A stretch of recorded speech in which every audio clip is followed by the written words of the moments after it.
El silencio antes de la tormenta. La vida de Carles Puyol siempre había sido, al menos desde el exterior, un ejemplo de estabilidad, disciplina y valores. Para millones de aficionados al fútbol, su nombre no solo representaba liderazgo dentro del campo, sino también integridad fuera de él. Capitán eterno, símbolo del FC Barcelona, guerrero incansable. Y para muchos, un hombre de familia intachable. Pero las historias más devastadoras rara vez comienzan con estruendo. Empiezan en silencio. Durante años, Puyol había construido una rutina que parecía inquebrantable.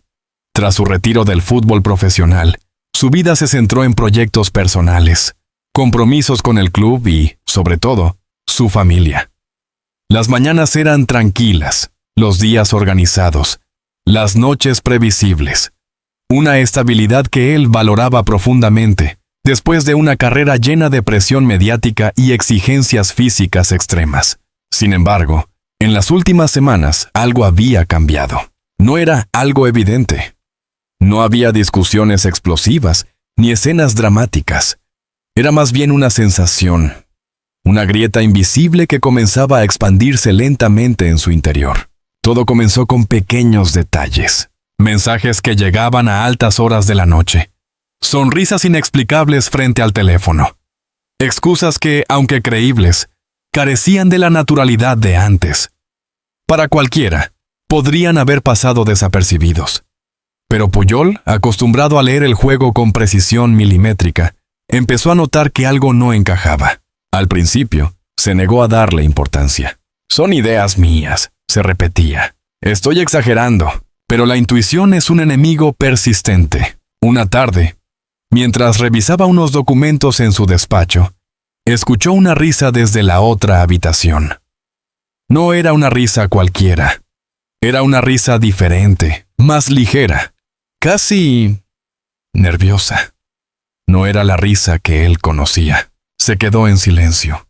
Por primera vez, sintió algo que nunca había experimentado en su vida personal. Incertidumbre. Los días siguientes estuvieron marcados por una tensión invisible. Puyol observaba más, hablaba menos. Analizaba cada gesto, cada palabra, cada ausencia. No era celos lo que sentía. Era algo más profundo, algo que nacía de una sospecha que no quería aceptar. Porque aceptar esa sospecha significaba destruir todo lo que había creído sólido. Una noche, mientras cenaban, intentó romper el silencio. «¿Todo está bien?», preguntó con una calma que ocultaba la tormenta interna. La respuesta llegó rápida. «Claro, ¿por qué lo dices?». «Demasiado rápida». Puyol asintió, pero en su interior algo se quebró ligeramente. No era la respuesta en sí, sino la forma. La mirada que evitó la suya. El gesto automático. La distancia emocional que antes no existía. Esa noche no durmió. Se levantó varias veces, caminó por la casa, se detuvo frente a la ventana. Recordó momentos del pasado, los inicios de la relación, las risas, los proyectos compartidos.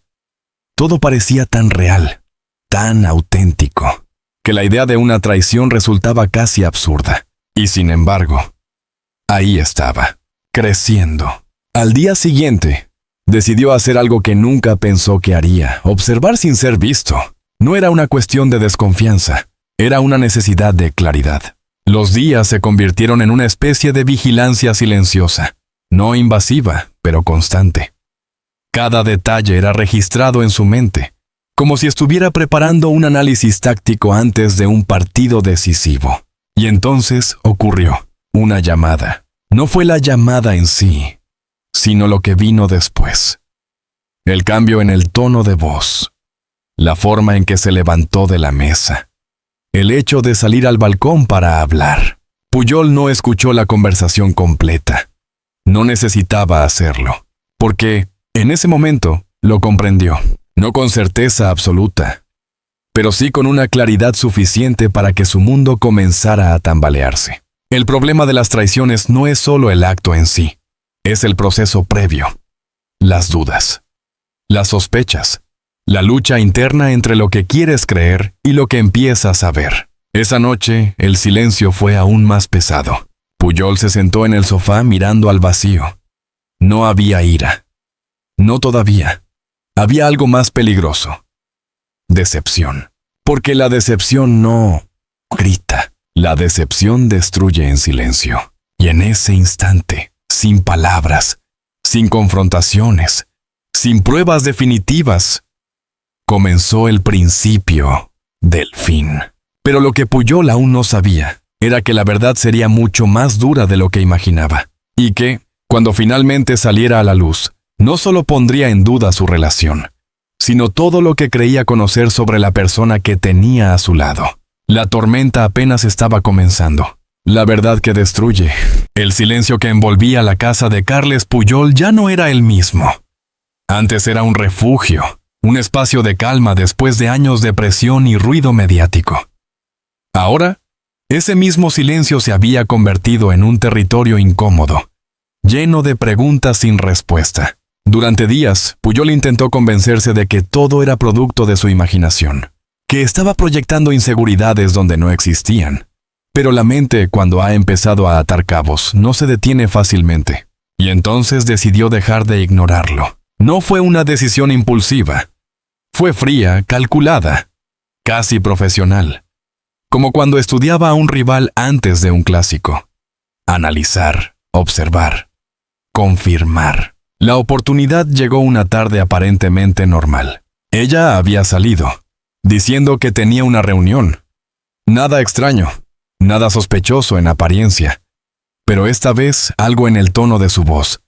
En la rapidez con la que tomó su bolso y salió por la puerta, encendió todas las alarmas en la mente de Pujol. Esperó unos minutos, luego tomó las llaves. No se sentía orgulloso de lo que estaba haciendo, pero tampoco podía seguir viviendo en la incertidumbre. La siguió, a distancia, sin prisas, sin llamar la atención. El trayecto no fue largo, pero cada segundo pesaba como una eternidad. Su mente estaba en guerra consigo misma. Una parte de él deseaba estar equivocado. Deseaba que todo fuera una coincidencia, un malentendido. La otra parte ya se estaba preparando para lo peor. El coche se detuvo frente a un café discreto, lejos del bullicio habitual. No era un lugar al que solieran ir juntos. Eso ya era, en sí mismo, una señal. Pujol estacionó más lejos, observó, y entonces lo vio. Un hombre. No era una figura conocida, no era alguien del entorno habitual. Pero lo que realmente importaba no era quién era, sino cómo ella reaccionaba ante él. La sonrisa, la cercanía, la forma en que sus cuerpos parecían ignorar cualquier distancia social. Y, finalmente, el gesto. Una mano sobre la suya.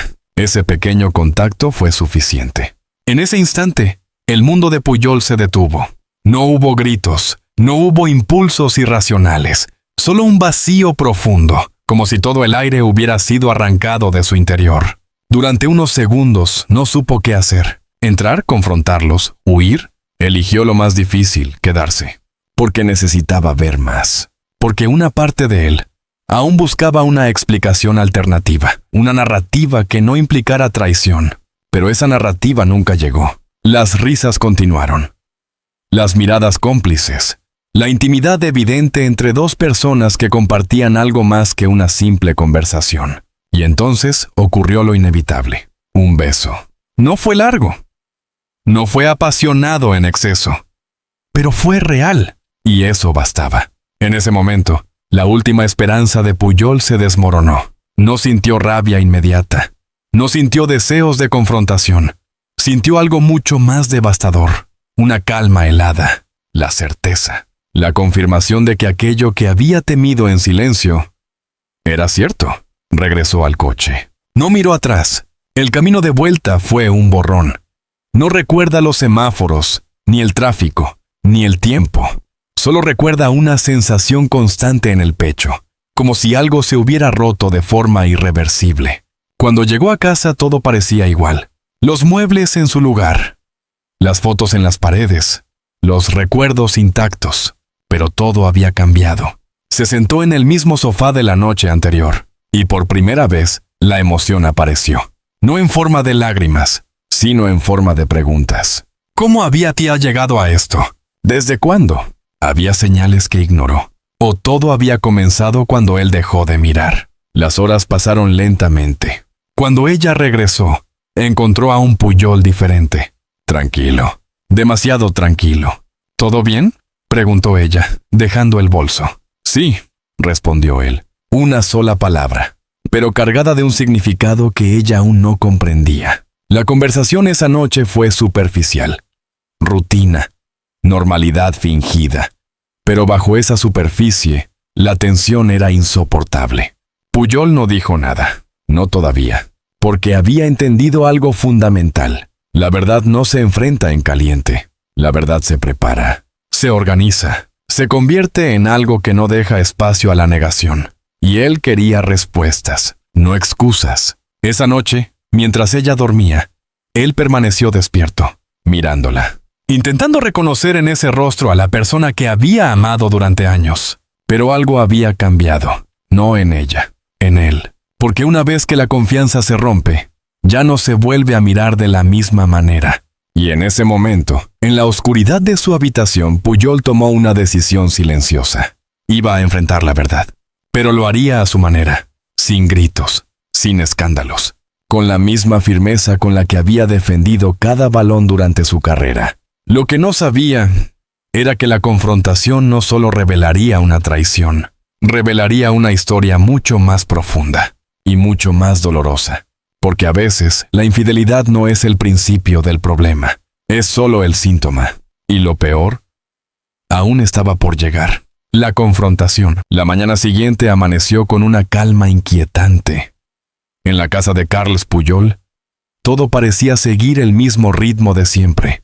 La luz filtrándose por las ventanas, el sonido lejano de la ciudad despertando, el aroma del café recién hecho. Pero esa normalidad era una ilusión. Pujol llevaba horas despierto. No había conciliado el sueño en toda la noche. No por insomnio, sino por decisión. Necesitaba pensar. Necesitaba ordenar cada pieza de lo que había visto, de lo que había sentido, porque sabía que ese día cambiaría todo. No quería una escena impulsiva. No quería convertirse en alguien dominado por la ira. Había pasado toda su vida controlando emociones bajo presión, y no iba a perder ese control ahora. Pero controlar no significa no sentir. Y lo que sentía era una mezcla peligrosa de dolor, decepción y una determinación fría que no había experimentado nunca en su vida personal. Cuando ella apareció en la cocina, aún en silencio, con la naturalidad de quien cree que todo sigue en su sitio, Pujol levantó la mirada. Ese fue el momento. No hubo introducciones, no hubo rodeos. Ayer te seguí. El aire se congeló. Ella se quedó inmóvil. No preguntó, ¿qué? No fingió sorpresa. Porque, en ese instante, entendió que todo había sido descubierto. El sí que siguió fue más fuerte que cualquier grito. Lo vi todo, continuó él, con una voz baja, controlada, pero firme. El café, las miradas, el beso. Cada palabra caía como un golpe seco.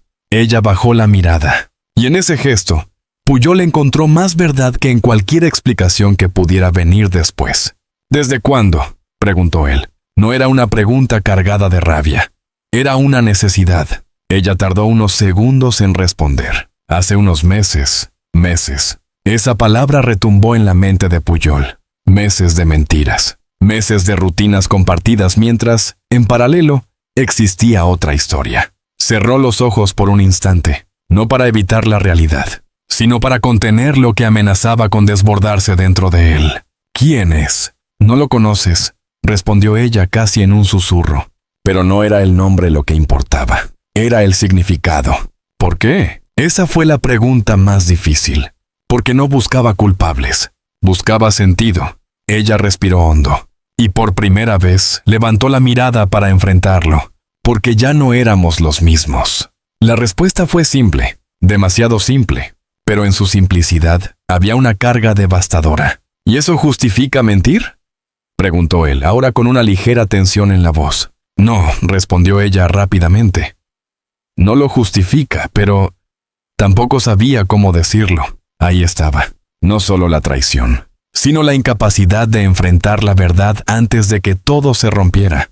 Pujol se levantó lentamente.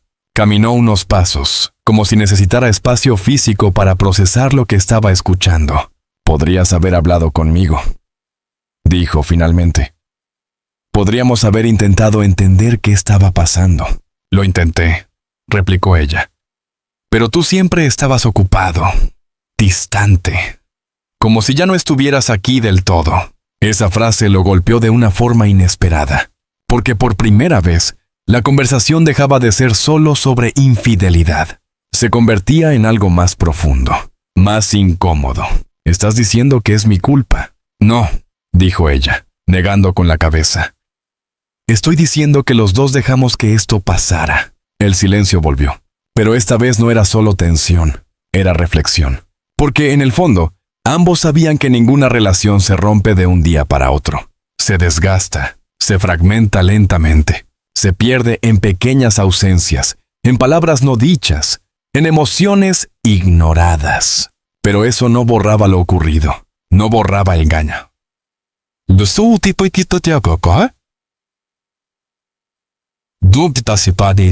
«Engaño. ¿Lo amas?», preguntó Pujol con una calma que contrastaba con la intensidad del momento. Ella dudó, y esa duda fue más dolorosa que cualquier respuesta directa. «No lo sé», esa incertidumbre fue. «Golpos?» «Desesmus» y hacia Lope finale, porque significaba que ni siquiera había una razón clara, solo una deriva emocional que había terminado en traición. Pujol asintió lentamente. No dijo nada durante unos segundos. Luego, con una serenidad que parecía imposible, habló. «Entonces ya está». No era una frase de cierre dramático. Era una constatación. Una línea que se cruzaba sin posibilidad de retorno. Ella lo miró, con los ojos húmedos. «¿Eso es todo?» Pujol la observó durante unos segundos, y en esa mirada había historia, amor, decepción y despedida. «Eso es todo», repitió. No hubo gritos, no hubo reproches interminables, solo una verdad clara y dolorosa. A veces, las rupturas más profundas no necesitan ruido, porque el daño ya ha hecho todo el trabajo. Pujol tomó sus llaves. No dijo a dónde iba, no hacía falta. Salió de la casa sin mirar atrás, y mientras la puerta se cerraba lentamente, ambos entendieron que algo mucho más grande que una discusión había ocurrido. Había terminado una etapa. Había muerto una historia, pero lo que ninguno de los dos podía prever era que el impacto de esa decisión no se quedaría entre esas cuatro paredes. Porque cuando una figura como Carles Pujol cae, el mundo observa. Y muy pronto, el silencio se convertiría en ruido, un ruido imposible de controlar. Cuando el silencio se rompe, la ruptura no hizo ruido al principio. Cuando Carles Pujol salió de aquella casa por última vez, lo hizo como había enfrentado toda su carrera, en silencio, con la cabeza alta y sin mirar atrás.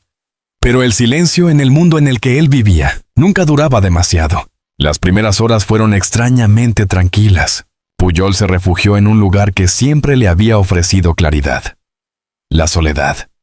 Condujo sin rumbo fijo, dejando que la carretera absorbiera sus pensamientos. No escuchaba música, no hablaba con nadie. Solo necesitaba procesar.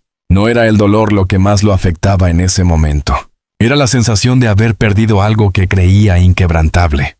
Porque hay derrotas que se aceptan, y hay otras que te redefinen. Durante días nadie supo nada. Ni declaraciones, ni publicaciones en redes sociales, ni rumores confirmados. Para alguien como Pujol, eso era casi un milagro.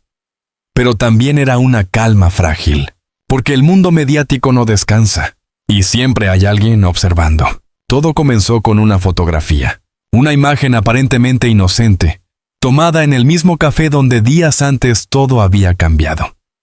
En la foto, se veía a su pareja, acompañada. No había gestos explícitos, no había pruebas definitivas. Pero en el universo de las redes sociales, la insinuación es suficiente. La imagen se difundió rápidamente. Primero en círculos pequeños, luego en cuentas especializadas en celebridades. Y finalmente, explotó. Los titulares no tardaron en aparecer. ¿Crisis en la vida de Pujol? Las imágenes que nadie esperaba. ¿Nueva relación en secreto? La maquinaria mediática se puso en marcha con una velocidad imparable. Para Pujol, aquello no fue una sorpresa. Lo que sí fue impactante fue la magnitud. Mensajes, llamadas, periodistas, amigos, antiguos compañeros. Todos querían saber, todos querían confirmar. Pero él seguía en silencio, porque entendía algo que pocos comprenden. No todo debe explicarse, no todo necesita ser público. Pero ese silencio comenzó a interpretarse. Algunos lo vieron como dignidad, otros como culpa, y otros como debilidad. Mientras tanto, ella también estaba en el centro del huracán. Las críticas llegaron sin filtro. Las redes sociales se llenaron de opiniones, juicios, teorías. Personas que no conocían la historia completa construían narrativas, asignaban culpas, inventaban detalles. Era el precio de vivir una vida expuesta, y nadie sale ileso. Pujol observaba todo desde la distancia. No respondía, no desmentía, no confirmaba. Pero dentro de él, algo había cambiado definitivamente. Ya no era el hombre que intentaba entender lo ocurrido. Era un hombre que empezaba a aceptar. Aceptar no significa olvidar. Significa dejar de luchar contra lo que ya es. Una tarde, recibió una llamada. Era un antiguo compañero del FC Barcelona. No hizo preguntas incómodas, no pidió explicaciones. Solo dijo una frase. A veces, lo más difícil no es perder, es reconstruirse. Esa frase se quedó con él, porque por primera vez desde que todo había comenzado, Pujol dejó de mirar hacia atrás y empezó a mirar hacia adelante. Los días siguientes marcaron un cambio sutil. Volvió al gimnasio, retomó proyectos que había dejado en pausa. Se reunió con personas que realmente importaban. Poco a poco, comenzó a reconstruir su rutina, pero esta vez con una perspectiva diferente, sin idealizar, sin asumir que todo es permanente, porque había aprendido algo fundamental. Incluso las historias más sólidas pueden romperse, y cuando lo hacen, no hay vuelta atrás, solo hay evolución. Semanas después, el silencio finalmente se rompió, no con una entrevista, no con un comunicado oficial, sino con algo mucho más simple. Una publicación, una imagen de Pujol, solo, en un campo de entrenamiento, sin palabras largas, sin explicaciones innecesarias, solo una frase. Todo pasa, lo importante es cómo decides continuar. Esa frase recorrió el mundo, no porque revelara detalles, sino porque transmitía algo más poderoso: cierre, dignidad y una fuerza silenciosa que siempre lo había caracterizado. La historia, para el público, terminó ahí, pero para Pujol, era solo el comienzo de una nueva etapa. Una etapa sin certezas absolutas, pero también sin ilusiones falsas. Porque al final, la verdadera tragedia no es la traición, es perderse a uno mismo en el proceso. Y él había decidido no hacerlo. Había perdido una relación. Había enfrentado una verdad dolorosa. Había sido observado, juzgado, expuesto, pero no se había perdido. Y en ese equilibrio frágil entre dolor y reconstrucción, encontró algo inesperado: libertad.